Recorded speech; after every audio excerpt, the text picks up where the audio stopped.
Des aliments contaminés en France, alors est-ce qu'il faut s'inquiéter? C'est ce qu'on va voir tout de suite. L'Ukraine qui demande des armes pour se défendre contre la Russie. Une bonne nouvelle aussi concernant le coronavirus ou encore un contrat historique entre Amazon et Ariane. Salut, c'est Hugo, j'espère que vous allez bien. Comme chaque jour, on est parti ensemble pour une nouvelle plongée dans l'actualité en une dizaine de minutes. Et au passage, j'ai publié, comme promis, une FAQ concernant en fait bien nos interviews des candidats à l'élection présidentielle, mes interviews face cachée des candidats à la présidentielle. Cette FAQ, elle est disponible sur ma chaîne YouTube principale que je vous mets en description et je réponds notamment à cette question: où sont les interviews d'Emmanuel Macron et Valérie Pécresse? Bref, pour avoir les réponses en détail à tout ça, je vous mets le lien directement en description. Et on commence tout de suite avec le sujet à la une aujourd'hui. Il y a eu plusieurs contaminations d'aliments avec des bactéries ces derniers jours. On en a parlé ces derniers jours. Il y a eu les pizzas Buitoni possiblement contaminées, des Kinder aussi contaminés à la salmonelle ou encore des fromages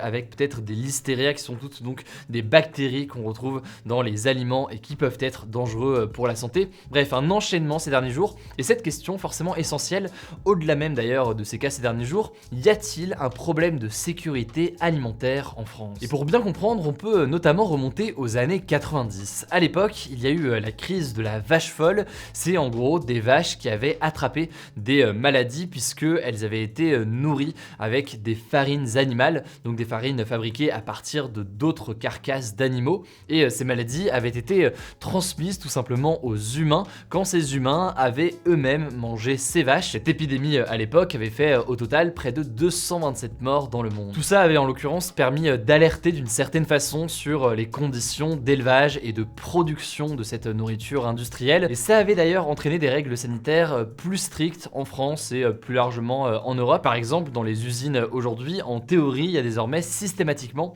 au moins une personne qui est responsable justement de l'hygiène et du respect des normes sanitaires. Mais alors, qu'est-ce qui s'est passé vraiment ces derniers jours et comment est-ce qu'on en est arrivé là? Bon, déjà, il faut savoir que les contaminations peuvent venir en général de 5 sources majeures qui sont parfois d'ailleurs appelées les 5M. Il y a la matière première, la main-d'œuvre, donc le personnel, la méthode, notamment la méthode de conservation, le matériel et le milieu où sont stockés les différents aliments. Dans le cas de l'affaire des pizzas Buitoni, l'usine qui est dans le nord de la France a été fermée pour des raisons d'hygiène. Des enquêteurs sur place ont notamment relevé la présence de rongeurs et, je cite, un manque d'entretien général, ce qui expose forcément la nourriture à des bactéries et donc met en danger le consommateur. Et pour les fromages et les Kinder dont on parlait aussi, pour le moment on ne sait pas pour sûr d'où vient la contamination, mais des enquêtes ont forcément été ouvertes. Après là-dessus, c'est assez important de préciser que c'est impossible aujourd'hui de faire un lien entre ces trois événements. Selon en fait les spécialistes, c'est davantage une suite de malheureuses coïncidences.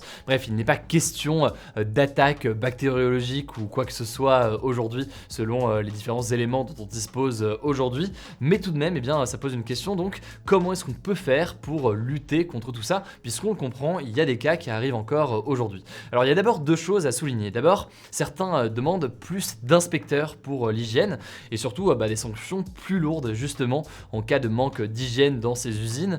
Et en complément, eh bien, il faudrait aussi, selon beaucoup, une meilleure formation des salariés pour les sensibiliser à ces questions qui, vous l'aurez compris, sont absolument majeures. La deuxième chose, c'est que les spécialistes appellent à avoir des procédures de rappel de ces produits plus faciles pour être sûr justement que les consommateurs reçoivent l'information que leur produit est possiblement dangereux et peut même parfois, dans certains cas, être mortel. On l'a vu du coup ces derniers jours. Une piste, c'est que les banques préviennent quand les consommateurs ont acheté ces produits contaminés avec leur carte bancaire. C'est quelque chose qui a déjà été mis en place exceptionnellement dans des cas graves, mais qui pose aussi forcément des questions en matière de vie privée. Le fait que la banque vous contacte en vous disant vous avez acheté ça et ça s'est contaminé, etc., ça peut poser des questions importantes. Alors pour le moment, comment ça se passe? En général, soit c'est des petites affichettes qui se mettent dans les magasins, vous en avez sûrement déjà vu, qui dit voilà, il faut ramener ce produit puisqu'il est dangereux, il est contaminé, il y a eu un défaut de fabrication, etc., etc. Et l'autre chose qui arrive aussi souvent, et donc ça arrivait là ces derniers jours, c'est l'information qui est donnée et qui est véhiculée tout simplement dans les médias.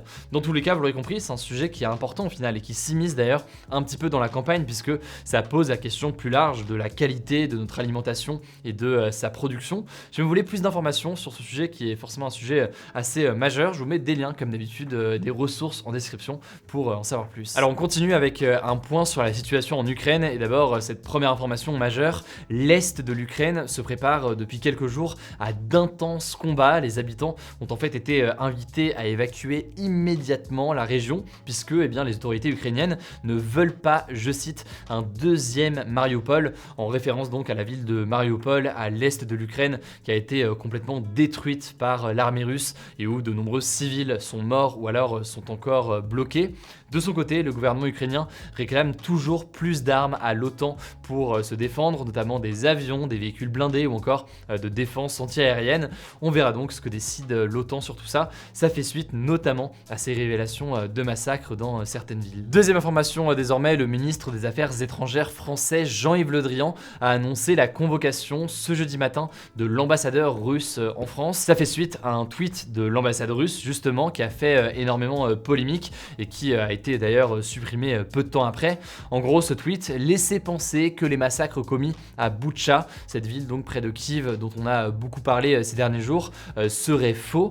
La Russie déclare en effet que les centaines de corps trouvés ne sont qu'une mise en scène des Ukrainiens, une version contestée par tous les journalistes présents sur place et qui documente cette guerre ces derniers jours, contestée par ailleurs aussi par les images satellites. Bref, cette convocation de l'ambassadeur est donc une forme de rappel à l'ordre en quelque sorte, et c'est une pratique qui est relativement courante dans des périodes de crise ou alors de tensions majeures. Enfin, la dernière information, c'est plutôt une image en Lituanie. Le lac situé juste en face de l'ambassade de Russie à Vilnius a été teinté de rouge pour protester contre l'invasion de l'Ukraine par la Russie et aussi donc pour dénoncer les crimes de guerre. Allez, on passe au reste de l'actualité maintenant et on commence avec une première information concernant le coronavirus. Ça fait longtemps, le ministre de la Santé Olivier Véran a annoncé ce jeudi sur RTL qu'on avait passé le pic du rebond épidémique. Alors qu'est-ce que ça veut dire concrètement? Ça veut dire que eh bien, le nombre de nouveaux cas ces dernières semaines commence à baisser, même s'il reste quand même assez élevé puisque on compte en moyenne 130 000 nouveaux cas par jour. Autrement, eh bien, Olivier Véran a aussi annoncé l'ouverture de la 4e dose de vaccin pour les 60 ans et plus. C'est donc une sorte de 2e dose de rappel, mais c'est une dose de rappel qui n'est au passage absolument pas obligatoire puisque vous n'êtes pas sans savoir qu'il n'y a pas de passe vaccinal en place encore aujourd'hui. Pour la deuxième information, je voulais revenir sur les interventions de deux candidats à la présidentielle, Marine Le Pen et Emmanuel Macron, qui étaient tous les deux l'invité l'un après l'autre au journal de 20h de TF1 ce mercredi pour parler notamment de pouvoir d'achat suite à l'inflation, donc à l'augmentation générale des prix en France et notamment les prix de l'énergie. Emmanuel Macron a déclaré qu'il prévoyait de revaloriser les pensions de retraite dès cet été par rapport donc à l'inflation.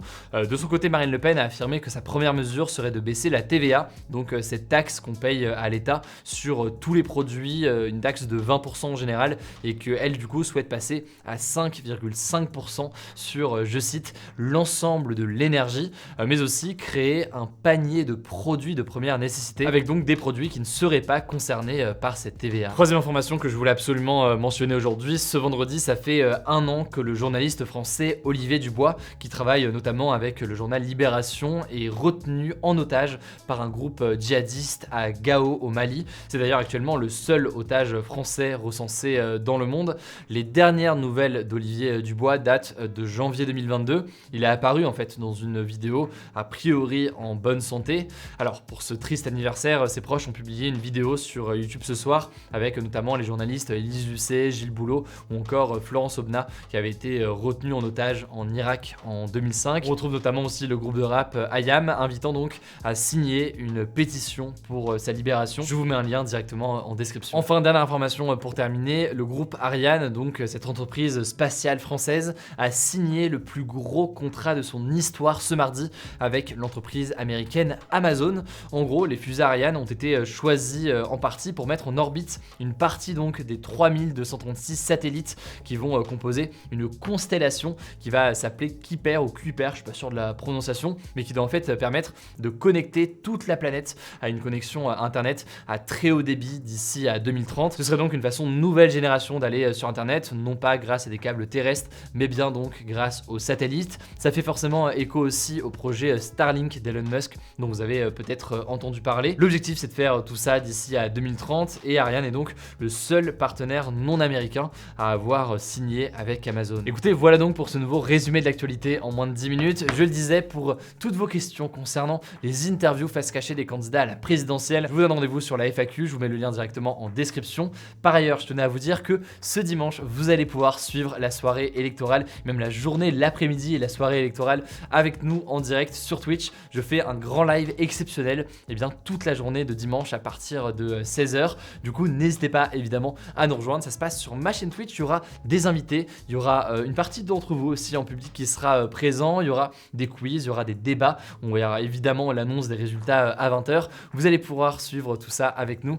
Pour rejoindre tout ça, eh bien, il faut suivre la chaîne Twitch, le lien est en description. Je vous en reparle évidemment davantage en détail demain, mais d'ici là évidemment prenez soin de vous, prenez soin de vos proches et on se dit à demain pour une nouvelle vidéo.